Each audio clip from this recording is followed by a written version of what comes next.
നമസ്കാരം. Voters choice 2024ലേക്ക് ഏവർക്കും സ്വാഗതം. ഇന്ത്യ മഹാരാജ്യം മറ്റൊരു പൊതുതെരഞ്ഞെടുപ്പിലേക്ക് അടുക്കുകയാണ്. ജനാധിപത്യത്തിൻ്റെ ഏറ്റവും സുപ്രധാനമായ നടപടിക്രമത്തിൽ പങ്കുചേരുവാൻ നമ്മൾ ഒരുങ്ങിക്കൊണ്ടിരിക്കുകയാണ്. ഒരു വിഭാഗം ആളുകൾ ഇതിനകം തന്നെ തീരുമാനിച്ചു കഴിഞ്ഞു ആർക്ക് വോട്ട് ചെയ്യണമെന്ന്. എന്നാൽ മറ്റൊരു വിഭാഗമുണ്ട്, ഇനിയും തീരുമാനത്തിലേക്ക് എത്താത്തവർ. അവരായിരിക്കും ഈ തെരഞ്ഞെടുപ്പിലെ ഡിസൈഡിംഗ് ഫാക്ടർ. കേരളത്തിൻ്റെ ജനമനസ്സ് ഇപ്പോൾ ആർക്ക് അനുകൂലമായിട്ടാണ് നീങ്ങുന്നത്? ഇനി ഉയർന്നു വന്നേക്കാവുന്ന വിഷയങ്ങൾ എന്തൊക്കെ? ഓരോ രാഷ്ട്രീയ പാർട്ടിയും ഇന്ന് ഈ ചാർട്ടിൽ എവിടെ നിൽക്കുന്നു പരിശോധിക്കാം നമുക്ക്. ഇന്ന് നമ്മോടൊപ്പം സ്പെഷ്യൽ ഗസ്റ്റായി ചേരുന്നു ശ്രീജിത്ത് പണിക്കർ. ഒപ്പം കേരള കൗമുദിയുടെ പൊളിറ്റിക്കൽ കറസ്പോണ്ടന്റ് അരവിന്ദ് ബാബുവും. ഇരുവർക്കും സ്വാഗതം വോട്ടേഴ്സ് ചോയ്സ് 2024ലേക്ക്.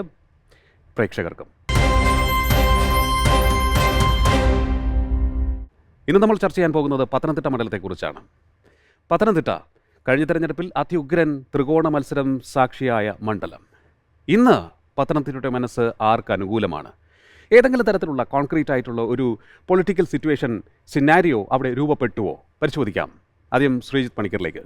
ശ്രീജിത്ത്, ഇപ്പോൾ നമ്മുടെ പത്തനംതിട്ടയെക്കുറിച്ച് പറയുകയാണെന്നുണ്ടെങ്കിൽ BJPയുടെ വോട്ട് ഷെയർ ഓരോ തിരഞ്ഞെടുപ്പ് കഴിയും തോറും ഉയർന്നുകൊണ്ടിരിക്കുന്നു.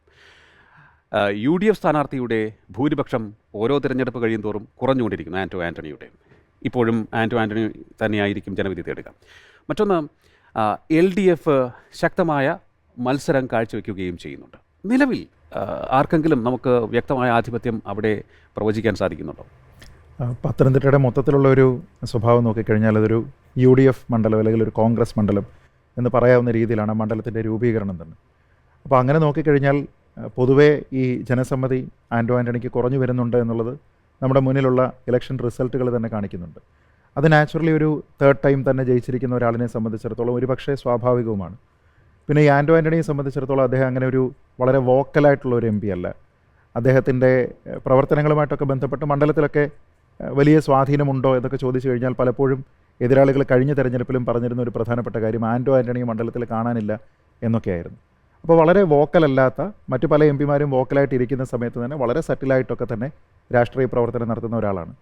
പക്ഷേ അദ്ദേഹത്തിനെ സംബന്ധിച്ചിടത്തോളം അനുകൂലമായിട്ടുള്ള നിരവധി ഘടകങ്ങൾ പത്തനംതിട്ടയിലുണ്ട്. അത് സാമുദായികമായിട്ടുള്ള ഇക്വേഷൻ ആണെങ്കിലും അദ്ദേഹത്തിന് തന്നെ പല മതവിഭാഗങ്ങളുമായിട്ട് ജാതി വിഭാഗങ്ങളുമായിട്ടുള്ള ബന്ധം അങ്ങനെയൊക്കെ നോക്കുകയും ഈ മണ്ഡലത്തിൻ്റെ പൊതുവായിട്ടുള്ള ഒരു UDF കോൺഗ്രസ് പിന്തുണയൊക്കെ നോക്കിക്കഴിഞ്ഞാൽ അങ്ങനെയാണ് അദ്ദേഹം ജയിച്ചു വരിക. ഒരു സൗമ്യനും സരസനുമായ സൗമ്യനാണ്. വളരെ ഈസിലി പെർട്ടർബ്ഡ് ആവുന്ന ഒരാളല്ല. വളരെ അപൂർവമായിട്ട് മാത്രമേ നമ്മൾ ഈ ചാനലുകളിലൊക്കെ തന്നെ അദ്ദേഹത്തെ കാണാറുള്ളൂ. അപ്പോൾ അദ്ദേഹം തന്നെ ഉള്ള ഒരു ചർച്ച ഒരു സമയത്ത് വളരെ വൈറലായതാണ്. കാരണം അദ്ദേഹത്തെ അബ്യൂസ് ചെയ്തുകൊണ്ട് ഒരാൾ സംസാരിക്കുമ്പോൾ പോലും അദ്ദേഹം വളരെ സൗമ്യനായിട്ട് വളരെ സംയമനത്തോടു കൂടി കാര്യങ്ങൾ കാണുന്നുണ്ട്. അപ്പോൾ അത് അദ്ദേഹത്തിൻ്റെ ഒരു പതിവ് നേച്ചറാണ്. ഒരുപക്ഷെ എല്ലാ ആൾക്കാരും പൊളിറ്റിക്സിൽ പ്രതീക്ഷിക്കുന്നത് അങ്ങനെയുള്ള ഒരു ജനപ്രതിനിധി ആയിക്കൊള്ളണം എന്നുമില്ല. പക്ഷേ ഞാൻ ഈ പറഞ്ഞതുപോലെയുള്ള കുറേയധികം ഫാക്ടേഴ്സ് അദ്ദേഹത്തിന് അനുകൂലമായിട്ടുള്ളത് കൊണ്ട്, പ്രത്യേകിച്ച് എൻ്റെ നാട് പന്തളമാണ്, ഈ മണ്ഡലത്തിൽ വരുന്നതുമാണ്. അപ്പോൾ അതുകൊണ്ട് തന്നെ വ്യക്തമായിട്ട് അറിയാം അദ്ദേഹത്തിന് ആ രീതിയിലുള്ള ഒരു അനുകൂലമായിട്ടുള്ള ഘടകമുണ്ട്. പക്ഷേ നമ്മൾ റിസൾട്ടുകൾ ഇങ്ങനെ നോക്കിക്കഴിഞ്ഞാൽ ആ സമ്മതി കുറയുന്നുണ്ട് എന്നുള്ളതൊരു ഫാക്ടറാണ്. പക്ഷേ ഈ പത്തനംതിട്ട ലോക്സഭാ മണ്ഡലത്തിൽ ഉൾപ്പെടുന്ന നിയമസഭാ മണ്ഡലങ്ങൾ നമ്മൾ എടുത്ത് പരിശോധിച്ചാൽ എല്ലാം തന്നെ LDF ജയിച്ച മണ്ഡലങ്ങളാണ്. എല്ലാം തന്നെ, അതായത് പല കോൺഗ്രസിനുള്ളിലെ പല വിഷയങ്ങൾ കൊണ്ട് പത്തനംതിട്ടയിലെ മണ്ഡലങ്ങൾ പോയി.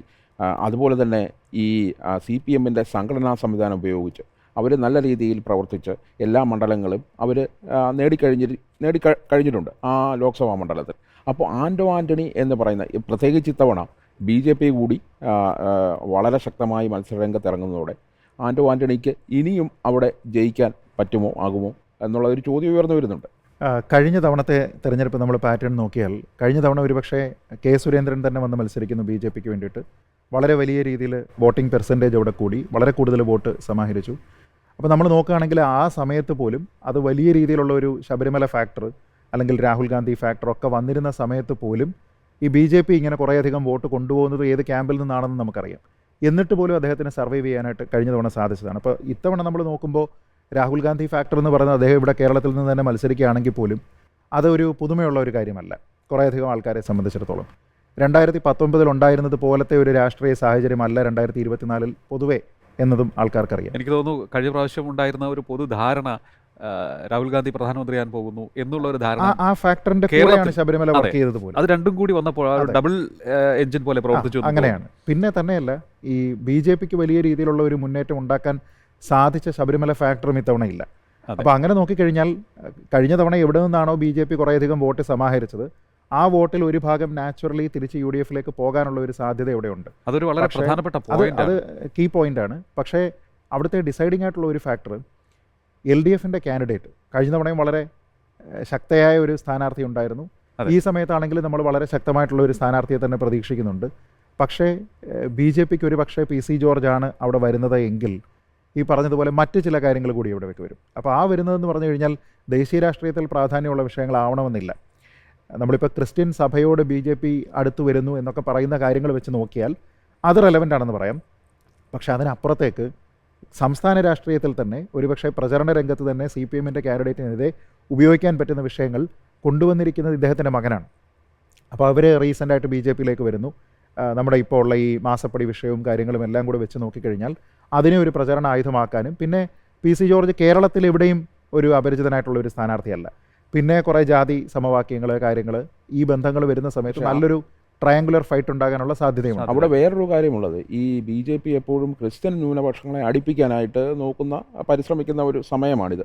പക്ഷേ ഇവിടെ ക്രിസ്ത്യൻ ന്യൂനപക്ഷങ്ങളെ അടുപ്പിക്കുമ്പോൾ വടക്കേന്ത്യയിലടക്കം പള്ളികൾക്ക് നേരെ ആക്രമണം ഉണ്ടായിരുന്നു, അല്ലെങ്കിൽ മതന്യൂനപക്ഷങ്ങൾക്ക് നേരെ ആക്രമണം ഉണ്ടായിരുന്നു. അപ്പോൾ അങ്ങനെ വരുന്ന ഒരു കാര്യമുണ്ട്. പ്രത്യേകിച്ച് ബാംഗ്ലൂർ ഈയിടെ ചേർന്ന CBCയുടെ സിനഡ് ഈ കാര്യങ്ങളെയൊക്കെ വലിയ രീതിയിൽ അപലപിക്കുന്ന ഒരു സാഹചര്യമുണ്ടായി. അങ്ങനെ വരുമ്പോൾ ഈ PC ജോർജിന് എങ്ങനെയാവും ക്രിസ്ത്യൻ ന്യൂനപക്ഷത്തിൻ്റെ അല്ലെങ്കിൽ സഭാ നേതാക്കളുടെ പിന്തുണ ലഭിക്കുക എന്ന ചോദ്യം കൂടി അവിടെ ഉയരുന്നില്ലേ? അല്ല, ഇതിൽ രസകരമായിട്ടുള്ളൊരു കാര്യമുണ്ട്. ഈ സഭാ മേലധ്യക്ഷന്മാരൊക്കെ അവരുടേതായിട്ടുള്ള മതപരമായിട്ടുള്ള മീറ്റിങ്ങുകൾ കൂടുന്ന സമയത്ത് ഈ പറയുന്ന രാഷ്ട്രീയമായിട്ടുള്ള അവരുടെ അക്യൂസേഷൻസ് അല്ലെങ്കിൽ രാഷ്ട്രീയമായിട്ടുള്ള അവരുടെ ക്രിറ്റിസിസം ഇത് പലപ്പോഴും BJP നേതാക്കൾ ഇരിക്കുന്ന ഒരു വേദിയിൽ കാണുന്നില്ല. ഇപ്പോൾ ഏറ്റവും അടുത്ത് തന്നെ നമ്മൾ 2 ഉദാഹരണങ്ങൾ കണ്ടു. ഇപ്പോൾ പ്രധാനമന്ത്രിയുടെ ഒരു വിരുന്ന് ഉണ്ടായിരുന്നു ക്രിസ്മസുമായി ബന്ധപ്പെട്ട്. ആ സമയത്ത് വന്നിരുന്ന ആൾക്കാർ ആരും തന്നെ ഈ വിഷയം ഉന്നയിച്ചില്ല. അത് ചോദിക്കുന്ന മാധ്യമപ്രവർത്തകർ ചോദിക്കുന്ന സമയത്ത് അതിനെപ്പറ്റി വിശദീകരിക്കാൻ അവർ സ്ട്രഗിൾ ചെയ്യുന്നത് കണ്ടു. ഈ കഴിഞ്ഞ ദിവസം നമ്മൾ ഇതേപോലെ തന്നെ കണ്ടു. സഭയുടെ ആൾക്കാരൊക്കെ തന്നെ അദ്ദേഹത്തെ പോയി കാണുന്നു. ആ സമയത്ത് ചോദിക്കുമ്പോൾ ഇത് സൗഹൃദപരമായിട്ടുള്ള ഒരു കൂടിക്കാഴ്ചയായിരുന്നു, അത് രാഷ്ട്രീയമല്ല. അതിനെതിരെ ശക്തമായി രംഗത്ത് വരികയും സജി ചെറിയാൻ്റെ പരാമർശം ആ സമയത്ത് പരാമർശമുണ്ട്. പക്ഷേ അന്ന് ഉണ്ടായിരുന്ന ഒരു ബാക്ക്ലാഷ് കൊണ്ടായിരിക്കാം ഇത്തവണ അത്ര രൂക്ഷമായ രീതിയിൽ ഈ രണ്ടാമത്തേത് വന്നിരുന്ന സമയത്ത് ഈ തട്ടിൽ സംഭവം വന്നല്ലോ.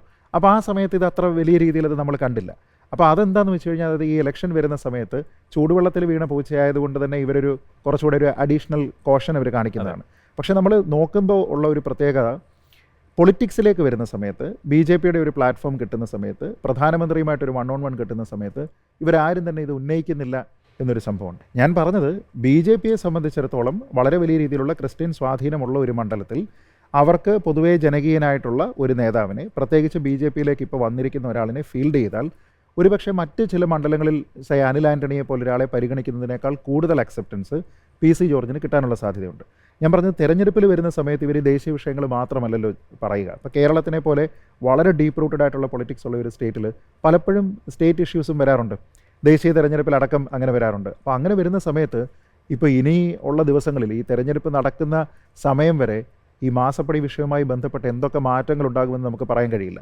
അപ്പോൾ ആ സമയത്ത് PC ജോർജിനെ പോലെയുള്ള ഒരാൾ ഇനി ഒരു എന്തെങ്കിലും രീതിയിലുള്ള ഒരു ചേഞ്ച് വന്നിട്ട് സപ്പോസ് ഷോൺ ജോർജാണ് സ്ഥാനാർത്ഥി എന്ന് കരുതിക്കോളൂ, അങ്ങനെയൊക്കെ വന്നു കഴിഞ്ഞാൽ ഉണ്ടാകാൻ പോകുന്ന വ്യത്യാസം എന്ന് പറയുന്നത് ആൾക്കാരെ പെട്ടെന്ന് നമുക്ക് ഈ ഒരു റീസൻസി എഫക്റ്റ് എല്ലാ തെരഞ്ഞെടുപ്പിലുമുണ്ട്.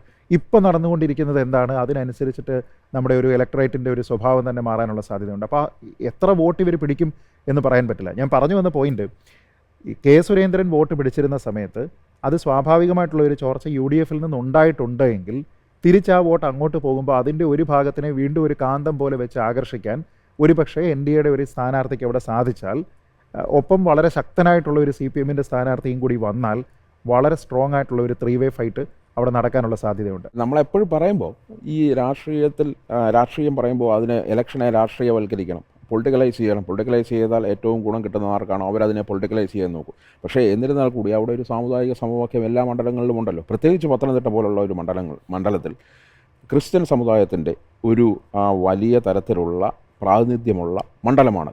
പിന്നീട് പല സമുദായങ്ങളുണ്ട്, എന്നാൽ ക്രിസ്ത്യൻ സമുദായത്തിന് വളരെ അപ്രമാദിത്വമുള്ള മണ്ഡലമാണത്. അപ്പോൾ മൂന്ന് മുന്നണികളും ക്രിസ്ത്യൻ കാൻഡിഡേറ്റ്സിനെയാണ് ഫീൽഡ് ചെയ്യുക. അപ്പോൾ ഈ സാമുദായിക സമവാക്യം അവിടെ എങ്ങനെ ഈ തെരഞ്ഞെടുപ്പിൽ എങ്ങനെയാവും അവിടെ പ്രതിഫലിക്കുക? അല്ല, അവിടെ എനിക്ക് തോന്നുന്നത് ഈ പറയുന്ന കാര്യങ്ങളെല്ലാം അവിടെ ഉണ്ടെങ്കിലും ഏറ്റവും കൂടുതൽ വിന്നബിലിറ്റി എന്ന് പറയുന്നത് യു ഡി എഫിൻ്റെ കാൻഡിഡേറ്റിനാണ്. അത് ഈ മണ്ഡലത്തിൻ്റെ പൊതു സ്വഭാവം കൊണ്ട് തന്നെയാണ്. കാരണം ഈ പത്തനംതിട്ട മണ്ഡലത്തിലുള്ള ഒരാൾ, ഞാൻ ആ മണ്ഡലത്തിലുള്ള ഒരാളായതുകൊണ്ട് തന്നെ പറയാം, നമ്മുടെ ഒരു ഗോ ടു സ്ഥാനാർത്ഥി അല്ലെങ്കിൽ ഗോ ടു കാൻഡിഡേറ്റ് നിങ്ങളുടേത് ആരാണ് എന്ന് ചോദിച്ചാൽ നാച്ചുറൽ ഇൻക്ലിനേഷൻ എന്ന് പറയുന്നത് ഒരു യു ഡി എഫ് കാൻഡിഡേറ്റിനോടാണ്. അത് ആ മണ്ഡലത്തിൻ്റെ പൊതു സ്വഭാവമാണ്. അതിനൊരു പക്ഷേ ഈ കാൻഡിഡേറ്റ് പോലും അധികം പ്രസക്തമല്ല എന്നാണ് തോന്നുക. കാരണം ഈ മതവിഭാഗങ്ങളിൽ പെടുന്ന ഒരു സ്ഥാനാർത്ഥി, ഒരു നോൺസെൻസ് ആൾ, ഒരു വളരെ വോക്കലല്ല എങ്കിൽ പോലും അക്സെപ്റ്റബിൾ ആയിട്ടുള്ള ഒരാൾ എന്ന രീതിയിലത്തേക്കുള്ള ഒരു ഇമേജ് വരുന്ന ആളിനെ ഫേവർ ചെയ്യാനുള്ള ഒരു ടെൻഡൻസി പൊതുവേ പത്തനംതിട്ടക്കാർക്ക് വളരെ കൂടുതലാണ്. പത്തനംതിട്ടക്കാരെന്ന് പറയുമ്പോൾ ഈ മണ്ഡലം നിൽക്കുന്നത് പ്രോപ്പറായി പത്തനംതിട്ട മാത്രമാണെന്നുള്ള അർത്ഥത്തിലല്ല ഞാൻ പറയുന്നത്. ഈ മണ്ഡലത്തിൻ്റെ സ്വഭാവത്തിൽ വരുന്ന മറ്റുള്ള മണ്ഡലങ്ങളെല്ലാം കൂടെ വെച്ച് നോക്കിക്കഴിഞ്ഞാലും പാർലമെൻറ്റിൽ അങ്ങനെ നോക്കുക. പക്ഷേ സ്റ്റേറ്റിൽ അങ്ങനെ ആവണമെന്നില്ല. അസംബ്ലിയിലേക്ക് പോകുന്ന സമയത്ത് മറ്റ് പരിഗണനകളാണ്. അപ്പോൾ ഇവിടെ നോക്കിക്കഴിഞ്ഞാൽ ഒരുപക്ഷേ കേന്ദ്രത്തിലേക്ക് പോകുമ്പോൾ പ്രൈമറി ആൾക്കാരുടെ ചിന്ത എന്താവും? കോൺഗ്രസ് വരണോ, അല്ലെങ്കിൽ ഈ INDA മുന്നണി വരണോ, ഒപ്പം അപ്പുറത്ത് BJP വരണോ എന്നുള്ളതാണ്. അപ്പോൾ അതെല്ലാം കൂടെ നോക്കിക്കഴിഞ്ഞാൽ ആ മണ്ഡലത്തിൻ്റെ ഒരു ഇൻഹെറൻറ്റ് നേച്ചർ എന്ന് പറയുന്നത് എപ്പോഴും ഒരു UDF കാൻഡിഡേറ്റിനോടൊപ്പം പോകുക എന്നുള്ളതായിരിക്കും. അപ്പോൾ എല്ലാ സ്ഥാനാർത്ഥികളും ഒരേ മതവിഭാഗത്തിൽപ്പെട്ട ആൾക്കാരാണ്, ഇനി അതിനുള്ളിൽ തന്നെ ഒരേ ഡിനോമിനേഷനാണെന്ന് കരുതിക്കോളും. എങ്കിൽ പോലും അവിടെ ഏറ്റവും കൂടുതൽ സാധ്യതയുള്ളത് ആൻ്റോ ആൻ്റണി തുടരുകയാണെങ്കിൽ അദ്ദേഹത്തിനാണ് എന്ന് തന്നെയാണ്. അതൊരു പക്ഷേ അദ്ദേഹത്തിൻ്റെ പ്രവർത്തനത്തിൻ്റെ മേന്മ കൊണ്ടാവില്ല. നമ്മളിപ്പോൾ പത്തനംതിട്ട മണ്ഡലത്തിനെ പറ്റി പറയുന്ന സമയത്ത് പ്രത്യേകിച്ച് ഒരു പോളിസിയെ പറ്റിയോ അല്ലെങ്കിൽ അവിടെ ഒരു MP നടത്തിയിരിക്കുന്ന ഒരു പ്രത്യേക നേട്ടത്തിനെ പറ്റിയൊന്നും ഈ 3 ടേമിലും ആൻ്റോ ആൻ്റണിയെ പറ്റി അങ്ങനെ സംസാരിച്ചിട്ടില്ല.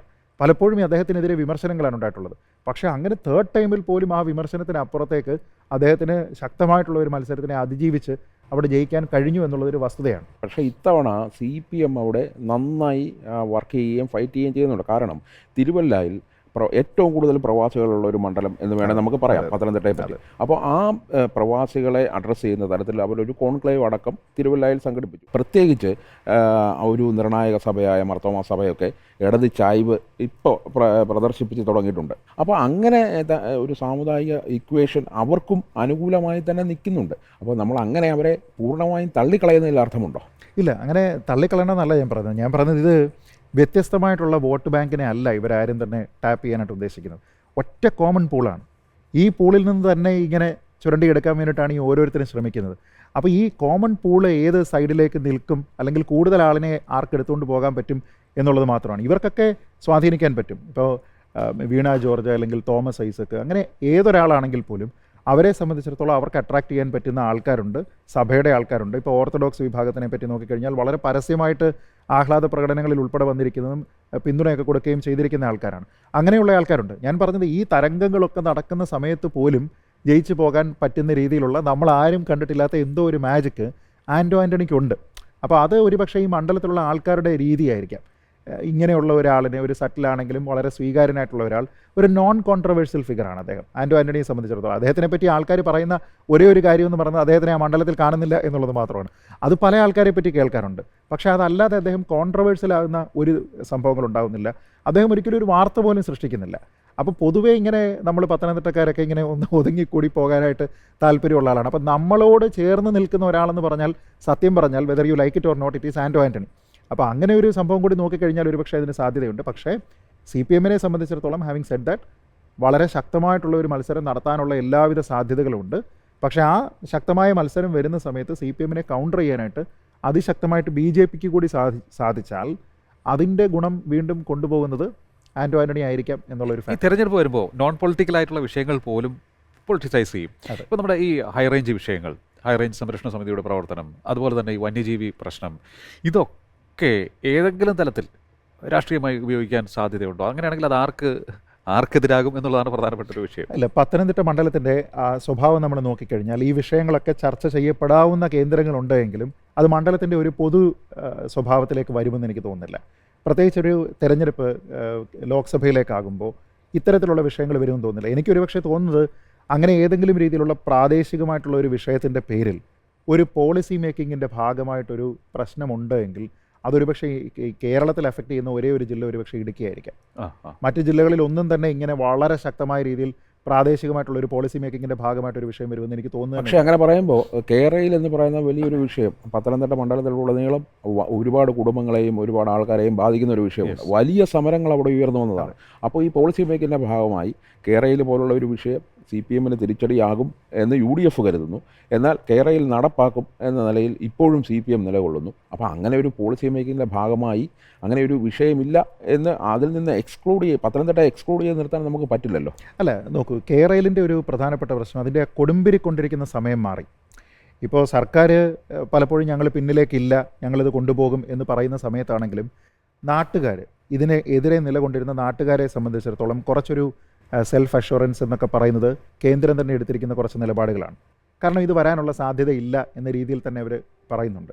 അപ്പോൾ അങ്ങനെ നോക്കിക്കഴിഞ്ഞാൽ ഇത് തെരഞ്ഞെടുപ്പിൽ പ്രചരണ വിഷയമായിട്ട് മറ്റുള്ള ആൾക്കാർക്ക് ഉപയോഗിക്കാം. CPM അതിനെപ്പറ്റി മിണ്ടാൻ സാധ്യത തീരെയില്ല. കാരണം അതൊരു ആൾക്കാർക്കെതിരായിട്ടുള്ള അല്ലെങ്കിൽ അവരുടെ താല്പര്യത്തിനെതിരായിട്ടുള്ള ഒരു സംഭവമാണെന്നുള്ളത് തെളിഞ്ഞതാണ്.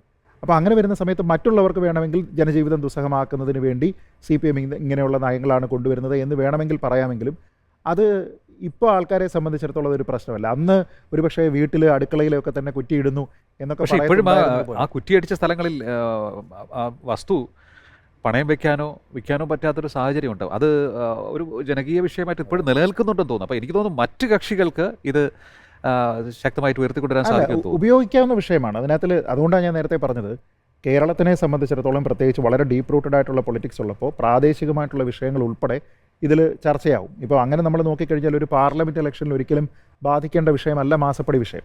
പക്ഷേ ഒരുപക്ഷെ ഈ തെരഞ്ഞെടുപ്പിൽ ഏറ്റവും കൂടുതൽ ചർച്ച ചെയ്യപ്പെടാൻ പോകുന്ന വിഷയങ്ങളിലൊന്ന് മാസപ്പടി വിഷയമാണ്. അപ്പോൾ അങ്ങനെ നമ്മൾ നോക്കിക്കഴിഞ്ഞാൽ ഈ വിഷയം ഇവിടെ ഉപയോഗിക്കാം. അത് ഒരുപക്ഷെ പത്തനംതിട്ടയിൽ മാത്രമല്ല, ഇപ്പോൾ സജി ചെറിയാൻ്റെ ഒക്കെ ചില സ്റ്റേറ്റ്മെൻറ്റുകൾ കൊണ്ട് ഈ പത്തനംതിട്ട ചെങ്ങന്നൂരൊക്കെ വരുന്ന ഭാഗത്തൊക്കെ തന്നെ ഇത് വളരെ വലിയ രീതിയിലുള്ള ചർച്ചയായിട്ടുണ്ടെങ്കിലും കേരളത്തിൽ അങ്ങോളം ഇങ്ങോളം ഇതിൻ്റെ ഒരു ഇമ്പാക്റ്റ് ഉണ്ടായിരുന്നു. ഏറ്റവും കൂടുതൽ ഒരുപക്ഷെ സമരങ്ങളും കാര്യങ്ങളും ഒക്കെ കണ്ടത്, ഇവരുടെ ആവേശം കൂടുതൽ കണ്ട ജില്ലകൾ ഇതൊക്കെ ആയതുകൊണ്ടാണ്. പക്ഷേ അതിനപ്പുറത്തേക്ക് അന്നുണ്ടായിരുന്ന അതേ രീതിയിൽ ആൾക്കാർ ആ വിഷയത്തിനെ കാണുന്നുണ്ടോ എന്ന് ചോദിച്ചാൽ ഇല്ല. കാരണം അത് മോർ ഓർ ലെസ് ഒരു ഡെഡ് ഇഷ്യൂ ആണ്, കറൻ്റ്ലി വളരെ ആക്റ്റീവായിട്ടുള്ള ഒരു വോൾക്കാനോ അല്ല എന്ന് ആൾക്കാർക്കറിയാം. അപ്പോൾ അതുകൊണ്ട് തന്നെ ഒരു തെരഞ്ഞെടുപ്പ് വിഷയമായിട്ട് ഒരുപക്ഷെ UDF BJP ഒക്കെ പറഞ്ഞിരുന്നാലും അത് വളരെ ഡയറക്റ്റായിട്ട് CPM എഗെയിൻസ്റ്റ് പോകാനുള്ള ഒരു രാഷ്ട്രീയ സാഹചര്യം, ഒരു കാലാവസ്ഥ നിലവിലുണ്ടെന്ന് തോന്നുന്നില്ല. കേരളത്തിലെ രാഷ്ട്രീയ സാഹചര്യം വെച്ച് നോക്കുമ്പോൾ BJPക്ക് നേട്ടമുണ്ടാക്കാൻ ഏതെങ്കിലും തരത്തിലുള്ള ഒരു വിഷയം വേണമായിരുന്നു, അല്ലെങ്കിൽ ആ ഒരു വിഷയം താനെ ഉയർന്നു വന്നു. ഇടതുപക്ഷത്തിൻ്റെ അല്ലെങ്കിൽ ഇടതുപക്ഷ സർക്കാരിൻ്റെ ചില നയത്തിലുള്ള സമീപനം കാരണം ശബരിമല വിഷയം ആളിക്കത്തി. 29% വോട്ട്, കൃത്യമായി പറഞ്ഞാൽ 28.97% വോട്ടാണ് പത്തനംതിട്ടയിൽ K. സുരേന്ദ്രൻ കഴിഞ്ഞ പ്രാവശ്യം പിടിച്ചത്. ഇപ്പോൾ ആ വിഷയം പാരമ്യത്തിൽ നിൽക്കുന്നില്ല. എങ്കിലും ചിലപ്പോൾ പത്തനംതിട്ട ആയതുകൊണ്ട് ജനങ്ങൾക്കിടയിൽ കുറേയൊക്കെ ചർച്ച ചെയ്യുന്നുണ്ടാകണം. എങ്കിലും BJPയുടെ കൃത്യമായ ശാസ്ത്രീയമായ ഈ പൊളിറ്റിക്കൽ സമീപനം വെച്ച് നോക്കുമ്പോൾ ഒരു കാരണവശാലും അവരുടെ മെഷീനറി ഈ വിഷയത്തെ ലഘൂകരിക്കില്ല. അവർ ശക്തമായി തന്നെ അവരുടെ പോയിന്റ്സ് ഉയർത്തിക്കൊണ്ടുവരികയും ഇവിടുത്തെ സാന്നിധ്യം ശക്തമാക്കാനുള്ള ശ്രമം നടത്തുകയും ചെയ്യുന്നുണ്ടാകണം. ഇപ്പോൾ ഏത് രീതിയിലായിരിക്കണം BJP പോകുന്നത്? ഇത് കുറച്ച് ട്രിക്കിയാണ്. കാരണം ആ സമയത്തുണ്ടായിരുന്ന ഒരു വിഷയത്തിനെ ഏറ്റവും കൂടുതലായിട്ട് ഉപയോഗിക്കുക എന്നുള്ളതാണ് അവർ ചെയ്യുന്നത്. പക്ഷേ ശബരിമല വിഷയത്തിൽ സത്യത്തിൽ BJP എന്ത് ചെയ്തു എന്ന് നോക്കിക്കഴിഞ്ഞാൽ ഈ 2019 ശേഷം കേന്ദ്രത്തിൽ അതിന് അനുകൂലമായിട്ടുള്ള ഏതെങ്കിലും ഒരു നിലപാട് കൊണ്ടുവരുന്നതിനോ ഒരു സെൻട്രൽ പിൽഗ്രിമേജിൻ്റെ ഭാഗമായിട്ട് ഒരു ദേശീയ തീർത്ഥാടന കേന്ദ്രം എന്ന രീതിയിലത്തേക്കുള്ള ഒരു സ്റ്റാറ്റസിലേക്ക് ശബരിമലയെ എലിവേറ്റ് ചെയ്യുന്നതിനോ അതിൻ്റെ ഭാഗമായിട്ട് എന്തെങ്കിലും ഒരു കാര്യം ചെയ്യുന്നതിനോ BJPയുടെ ഭാഗത്തു നിന്ന് ശ്രമം ഉണ്ടായില്ല. അപ്പോൾ അങ്ങനെ ആത്മാർത്ഥമായിട്ടുള്ള ഒരു ശ്രമം അവരുടെ ഭാഗത്തു നിന്ന് ഉണ്ടാകാതിരിക്കുമ്പോൾ തിരിച്ചു വീണ്ടും ഒരു തെരഞ്ഞെടുപ്പിൽ വന്നിട്ട് നമ്മൾ വിശ്വാസികളോടൊപ്പമാണ് എന്ന് പറഞ്ഞാൽ ഡയറക്റ്റ്ലി അതിനെ എടുക്കാനുള്ള വോട്ടർ ബേസ് അവിടെ ഉണ്ടെന്ന് തോന്നുന്നില്ല. കാരണം നിങ്ങൾ എന്ത് ചെയ്തു എന്ന് ചോദിച്ചാൽ അങ്ങനെ നോക്കിക്കഴിഞ്ഞാൽ ഞാൻ പലപ്പോഴും പറഞ്ഞിട്ടുള്ളതാണ്, ശബരിമല വിഷയത്തിൽ ഒരു പോളിസി മേക്കിങ്ങിൻ്റെ ഭാഗമായിട്ട് കുറച്ചുകൂടി ആത്മാർത്ഥത കാണിച്ചത് കോൺഗ്രസ് ആണ്. കാരണം അവരൊരു നയം കൊണ്ടുവന്നു, ഇവിടെയുള്ള ആചാര ലംഘനം എന്ന് പറഞ്ഞതിലേക്ക് നിങ്ങൾ പോവുകയാണെങ്കിൽ അതിനെ ഒരു ക്രിമിനൽ ഒഫൻസ് പോലെ കാണുന്ന രീതിയിലും അതിന് ജയിൽ ശിക്ഷ ഉൾപ്പെടെയുള്ള പിഴ ഉൾപ്പെടെയുള്ള കാര്യങ്ങളൊക്കെ കൊണ്ടുവരുന്നതിന് വേണ്ടിയിട്ട് അവർ ശ്രമിച്ചു. നേരെ മറിച്ച് ആ രീതിയിലത്തേക്ക് പോലും പോയില്ല. അന്ന് അങ്ങനെ ഒരു കരട് വരുന്ന സമയത്ത് തിരുവഞ്ചൂർ രാധാകൃഷ്ണനാണ് അത് അവതരിപ്പിക്കുന്നത്. ആ സമയത്ത് അതിനെ വിമർശിക്കാനും അതിലുള്ള കുറ്റം കണ്ടെത്താനും വേണ്ടിയിട്ട് BJP ശ്രമിച്ചതാണ്. അപ്പോൾ അങ്ങനെ നോക്കിക്കഴിഞ്ഞാൽ അതിനെ വീണ്ടും ഒരു വിഷയമായിട്ട് എടുത്തുകൊണ്ട് വന്നു കഴിഞ്ഞാൽ ഈ കേരളിൻ്റെ പറഞ്ഞതുപോലെ അതിനേക്കാൾ കുറച്ചുകൂടി ആക്റ്റീവ് വിഷയമാണ് കേരള ഇപ്പോൾ എന്ന് ഞാൻ പറയും. അപ്പോൾ അങ്ങനെ നോക്കിക്കഴിഞ്ഞാൽ അതൊരു എന്താ പറയുന്നത്, മോർ ഓർ ലെസ് ഈ നേരത്തെ പറഞ്ഞ പോലെ ഒരു ഡോർമെൻറ്റ് വോൾക്കാനോയാണ്. അപ്പോൾ നമ്മൾ ഈ ശബരിമല വിഷയത്തെപ്പറ്റി ഈ സമരങ്ങളെപ്പറ്റി ഒക്കെ പറയുന്നു. അപ്പോൾ ശബരിമല വിഷയത്തിൽ BJP വളരെ തീവ്രമായി ഈ സമരത്തിൽ ഇടപെടുകയും ഒക്കെ ചെയ്ത ഒരു സംഘടനയാണ്. പക്ഷേ ഈ പത്തനംതിട്ടയിലുള്ള ജനകീയ വിഷയങ്ങളിൽ എത്രത്തോളം BJPയുടെ ഇടപെടൽ ഉണ്ടായിട്ടുണ്ട് എന്ന് പരിശോധിക്കുന്നത് നല്ലതാണ്. ഇപ്പോൾ കേരയിൽ വിഷയം ഉയർന്നു വന്നപ്പോൾ കേരളിന് സമാന്തരമായൊരു എന്താ പറയുന്നത് ഒരു സമര സംഘടന ഉയർന്നു വരികയും അതിനെ രാഷ്ട്രീയ പാർട്ടികളൊക്കെ അതിന് പിന്തുണ കൊടുക്കുകയും മാടപ്പള്ളി പോലുള്ള സ്ഥലങ്ങളിൽ അല്ലെങ്കിൽ ഈ ജില്ലയുടെ അതിർത്തി പ്രദേശമാണ് ഈ മാടപ്പള്ളി. അപ്പോൾ അതുപോലുള്ള സ്ഥലങ്ങളിലൊക്കെ ഈ സമരങ്ങൾ നടത്തുകയൊക്കെ ചെയ്തു. പക്ഷേ BJPയുടെ ഒരു ആക്റ്റീവ് പാർട്ടിസിപ്പേഷൻ ഈ സമരത്തിൽ കണ്ടില്ല. എന്നാൽ കേന്ദ്രം കേരളിനെതിരാണ് അല്ലെങ്കിൽ കേന്ദ്രം കേരളയിൽ നടപ്പാക്കില്ല എന്നുള്ള ഒരു മെസ്സേജ് അങ്ങനെ ഈ ജില്ലയ്ക്ക് അല്ലെങ്കിൽ സംസ്ഥാനത്തിന് കൊടുത്തിട്ടുണ്ട്. പക്ഷേ ഇത് BJPക്ക് എത്രമാത്രം ഞങ്ങളാണ് ഇതിൻ്റെ പിന്നിൽ പ്രവർത്തിച്ചത് എന്ന് എത്രമാത്രം പൊതുജനങ്ങളോട് കമ്മ്യൂണിക്കേറ്റ് ചെയ്യാൻ സാധിച്ചിട്ടുണ്ട്. കാരണം അവർ സമരങ്ങളിൽ നിന്നല്ല, അവർ സമരങ്ങൾ വേണ്ട പോലെ ഇടപെട്ടെന്ന് നമ്മൾ കരുതാൻ പറ്റില്ലല്ലോ. അത് കേരള വിഷയത്തിൽ മാത്രമല്ല, മറ്റുള്ള പല ജനകീയ വിഷയങ്ങളിലും അത് കേന്ദ്രവുമായി ബന്ധപ്പെട്ട് ഇപ്പോൾ കേരളയിൽ പറഞ്ഞു കഴിഞ്ഞാൽ അൾട്ടിമേറ്റ്ലി ഇത് depends on A central policy. കേന്ദ്രം എന്ത് തീരുമാനിക്കുമോ അതിനനുസരിച്ച് നടപ്പാക്കുകയാണ്. കേരളത്തിൽ തന്നെയുള്ള വിഷയങ്ങൾ നോക്കൂ. കേരളത്തിൽ തന്നെയുള്ള വിഷയങ്ങളിൽ വളരെ ആക്റ്റീവായിട്ട് സമരമുഖത്ത് നമ്മൾ എപ്പോഴാണ് BJPയെ കാണാറുള്ളത്? അങ്ങനെ കാണാറേ ഇല്ല.